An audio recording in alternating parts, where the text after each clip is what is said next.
राष्ट्रीय आपत्तीमध्ये सेवा करण्याची संधी मिळालेली आहे। आमचे परिवार महत्त्वाचा आहे, परंतु परिवारापेक्षा राष्ट्र महत्त्वाचं आहे। आम्ही नेहमी राष्ट्रासाठी काम करतो। आम्हाला संधी मिळाली, आम्ही जीवाचं रान करून आम्ही काम करण्यासाठी तयार आहोत सर्व पोलीस। पण मला एक विनंती आहे, जनतेनं पण राष्ट्रीय आपत्ती लक्षात घेऊन, हे जागतिक आपत्ती आहे, खबरदारी घ्यावी आणि पोलिसांना विनाकारण रस्त्यावर फिरून त्रास देऊ नये आणि राष्ट्रीय कामात हातभार लावावा आणि स्वतःची काळजी घ्यावी जनतेने।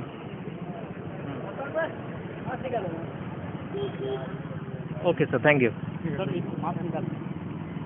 बहुत अच्छा बोला। चेहरा भी दिखना चाहिए। नहीं अच्छा बोले, चेहरा दिखना चाहिए। चेहरा दिखाने का।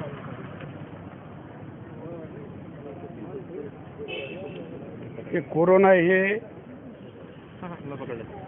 जागतिक आपत्ती आहे आणि त्याचबरोबर राष्ट्रीय आपत्ती आहे। आम्हाला पोलिसांना राष्ट्रीय काम करण्याची चांगली संधी मिळालेली आहे आणि पोलिसांनी आपले स्वतःचे परिवार आणि स्वतःचं आरोग्याची काळजी घ्यायलाच पाहिजे, परंतु त्याचबरोबर राष्ट्रीय गरज असल्यामुळे आम्ही जीवाचं रान करून आमच्या स्वतःचं आरोग्य धोक्यात घालून आम्ही काम करू, परंतु ह्याचबरोबर जनतेनं पण आम्हाला सहकार्य करायला पाहिजे आणि राष्ट्रीय आपत्ती लक्षात घेऊन लोकांनी काम केलं तर चांगलं होईल आणि आम्हाला पण समाधान वाटेल। येतात आणि धिंगाणा करतात, एक ठिकाणी गोळा होतात। नागरिकांची ॲक्च्युअली तक्रार आहे। ये कोरोना के चलते आपकी फैमिली चिंतित हो गई।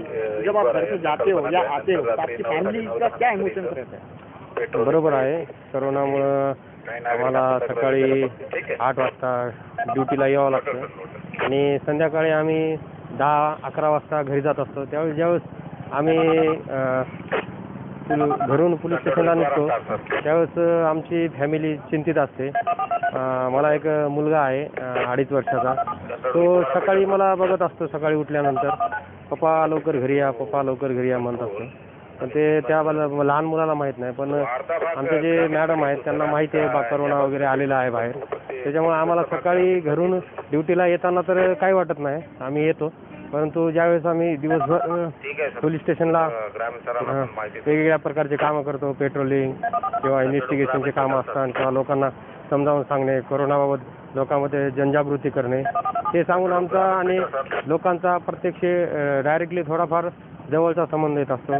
त्याचप्रमाणे आम्ही बरेच ठिकाणी हात वगैरे आम्हाला लावायचे काम असतात, बऱ्याच ठिकाणी किंवा गरिबांना मदत करणे, वेगवेगळ्या प्रकारचे। जर कोणी ऐकत नसतील लोक तर त्यांना कधी कधी आम्हाला सौम्यबळाचा वापर करावा लागतो, त्यामुळे आम्ही काठीला पकडतो किंवा वेगवेगळ्या ठिकाणी स्पर्श करतो आणि वेगवेगळ्या लोकांच्या संपर्कात येतो।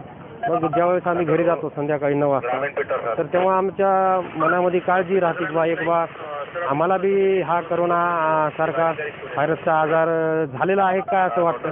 कधी कधी वाटतं आम्हाला बी हा आजार झालेला आहे। आम्हाला झालं तर आम्हाला काय वाटत नाही, परंतु या आजार हा आमच्या फॅमिलीला होऊ नये त्यासाठी आम्ही चिंतित असतो।